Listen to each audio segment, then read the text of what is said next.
Hello বন্ধুরা, আজকের menu burger. কিভাবে বানালাম চলো রেসিপিটা দেখে নেওয়া যাক।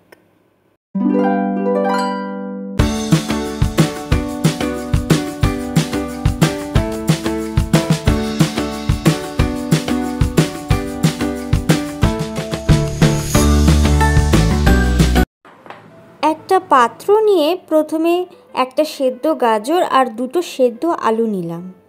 এখানে আমি কিন্তু 4টে আলু প্যাটি বানাবো আর দুটো বার্গার বানাবো, মানে একটা বার্গারে দুটো করে আলু প্যাটি থাকবে। এরপর আমি স্বাদ মতন লবণ, হলুদ আর ধনে গুঁড়ো নিলাম, আর তারপর 1 চামচ চিলি ফ্লেক্স। এরপর সবগুলোকেই আমি মিশিয়ে নিচ্ছি।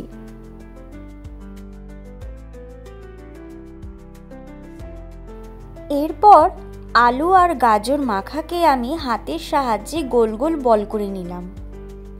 এরপর এর ওপর কিছুটা কর্নফ্লাওয়ার দিয়ে আমি হাতের তালুর সাহায্যে চ্যাপ্টা করে নেব, মানে আলু প্যাটির শেপ দিয়ে নেব, ঠিক যেরকম বার্গারে থাকে। এখানে আমি 4টে আলু প্যাটি বানাচ্ছি। এরপর কিন্তু আমি বানিয়ে নিচ্ছি বার্গারে স্প্রেড করার জন্য সস। একটা প্যানে কিছুটা তেল গরম করে রসুন কুচি, পেঁয়াজ কুচি আমি দিলাম। ভালো মতো নাড়াচাড়া করার পর আমি দুটো টমেটো ভালো মতন গ্রেটারে গ্রেট করে সেটার পিউরিটা আমি এর মধ্যে দিয়ে দিচ্ছি। আচ্ছা, এটা কিসের সস বানাচ্ছি বলো তো? তোমরা নিজেরাই গেস করে বলো। এরপর আমি দিচ্ছি স্বাদ মতন নুন আর হলুদ, তারপর সেটাকে ভালো মতো নাড়াচাড়া করে নিচ্ছি। তারপর দিলাম কিছুটা টমেটো সস, 1 চামচ অরিগ্যানো। তোমরা কিন্তু চিলি ফ্লেক্সও দিতে পারো, এতে বেশ ঝাল ঝাল একটা টেস্ট আসবে। তারপর আমি একটা অনিয়নকে রিংয়ের শেপে কেটে এর মধ্যে কিছুটা ভেজে নিচ্ছি, মানে এই যে সসটা বানালাম সেই সসের সাথে এটাকে মিশিয়ে নিচ্ছি, যেন এই ফ্লেভারটাও এখানে লেগে থাকে। এরপর আমি আলু প্যাটিগুলো ভেজে নেব। একটা অনিয়নের রিং আমি ভুলবশত তুলতে ভুলে গেছি। যাকগে, 4টে আলু প্যাটি প্যানের মধ্যে দিয়ে আমি ভালো মতন এগুলোকে ভেজে নেব।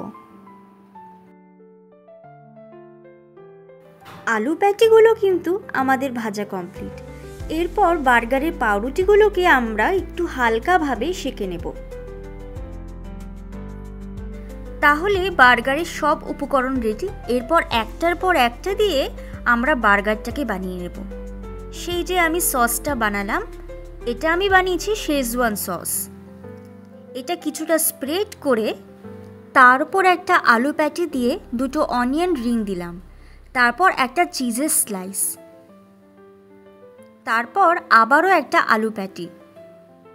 এরপর আমি দিচ্ছি মেয়োনিজ, তারপর আবারও কিছুটা সস আমি এর মধ্যে মাখিয়ে নেব।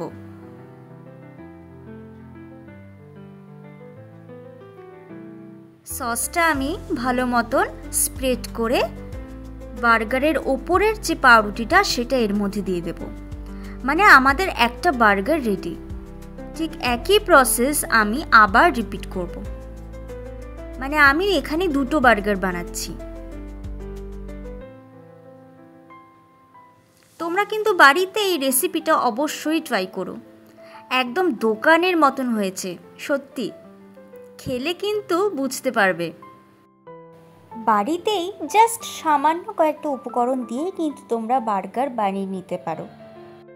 এতে বেশ হাইজিনও মেনটেন থাকে আর খেয়েও মনে বেশ শান্তি পাওয়া যায়। এরপর প্যানের মধ্যে চিজটাকে মেল্ট করার জন্য আমি জাস্ট 1 মিনিটের জন্য রাখবো।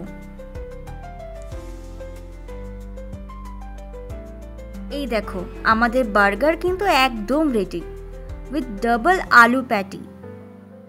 খেতে কিন্তু দুর্দান্ত হয়েছিল। তোমরা বাড়িতে কিন্তু অবশ্যই ট্রাই করো এই রেসিপিটা। কেমন হয়েছে কমেন্টে অবশ্যই জানিও।